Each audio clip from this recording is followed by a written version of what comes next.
Hey, all you cinema buffs out there, Nate here, continuing my summer movie review series with The Goonies.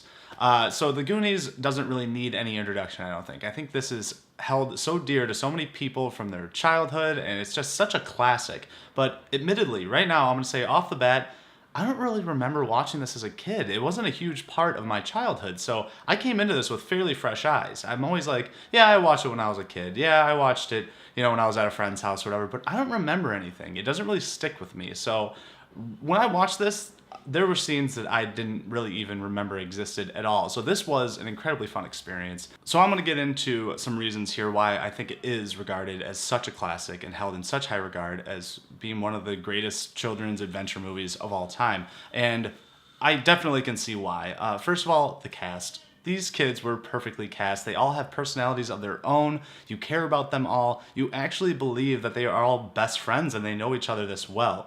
Corey Feldman does an excellent job showcasing his Spanish-speaking skills. I never remembered that scene either. It's so funny when he's going through the house, translating for the mother and telling the new housekeeper like all the wrong things. I thought that was such a nice touch and really attributed a lot to Corey Feldman's acting back in the day when he was a kid. Also seeing Josh Brolin so young and everything, just everyone does such a good job. And Sean Astin's character really holds this whole thing together, and he is the endearing character of this and really the heart of the film.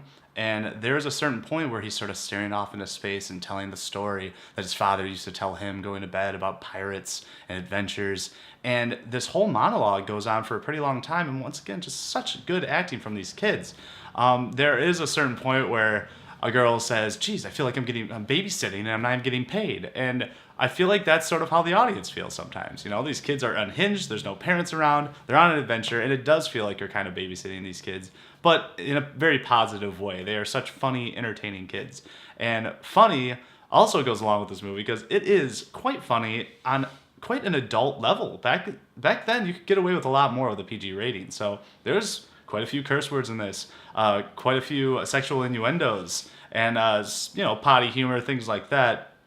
But there's also another scene that I don't remember when they're messing with pipes, and all the pipes in the town are going nuts and everything, and there's a bathroom scene, and just such funny slapstick, out of control editing and behavior, and it's just a really, really fun movie to watch. It really is. From scene to scene, I think that's what also so great about it is the pacing. This movie just keeps right on. I think that there is a little bit slower of a start. I remember it starting with the adventure a little bit quicker, but it does take some time to get to know what's happening to their town, for them to get to the restaurant, going underground, actually getting into the caves takes a little bit of time, but it's a fun ride along the way. Now, what I really love about these time capsule films is the sets, the practical effects, the props. All of this is just so magnificent to watch, and it really made me feel nostalgic about my childhood. When you first see the pirate ship and you first see them walk upon it and all the water and the waterfalls, it reminded me of being a little kid when I was in Universal Studios and seeing these giant sets and just seeing how spectacular it is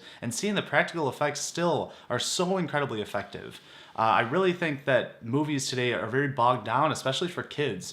Just really bogged down with special effects, with a lot of CGI, with a lot of green screen, and it just takes it out when really these are things that these kids, you can tell they're having fun and there's chemistry on set because they are in awe of this set. They are in awe of the things they're holding, of the gold and all of these awesome little trinkets that kids still would get excited about, whether it's fake or real. You can just see the excitement on their faces, and it's just so genuine, and it's really endearing as well. And I was thinking about this movie if it was made today, like these kids are in 5th, 6th grade, like they would have had cell phones, they would have been distracted. They wouldn't have gone on the adventure at all. It really brought me back to a different time and place, and I enjoyed my experience the whole time. If there are any downfalls, which I don't think there is very much, but if there are any downsides to this movie, I would probably say like the villains are not as charismatic to me as the kids. They spend a little time with the villains.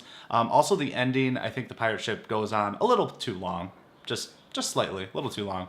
But other than that, I really don't have any gripes with the Goonies. I think this is a movie that I started being like, okay, let's just get through this because it's a kids movie, but really such a fun time. I think it would be even more fun to show your kids this movie and let them watch it and let them get all starry, bright-eyed at the spectacle of it and the imagination of it. And I think that's the core of this. There is so much imagination, and you see it on the joy of the faces of the characters that play these kids. Buffs. All right, so you've heard my thoughts on The Goonies. Obviously, you can tell I went into this very, very fresh, and I was just pleasantly surprised by the whole thing. Such a fantastic experience, so entertaining, so fun, so nostalgic. There are a couple of gripes with it, but small gripes.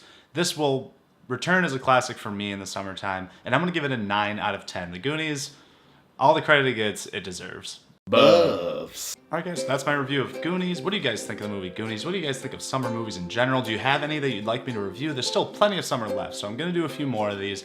Thanks again for watching. Don't forget to like, share, subscribe. We appreciate all the support, but remember, there's no place like the theater.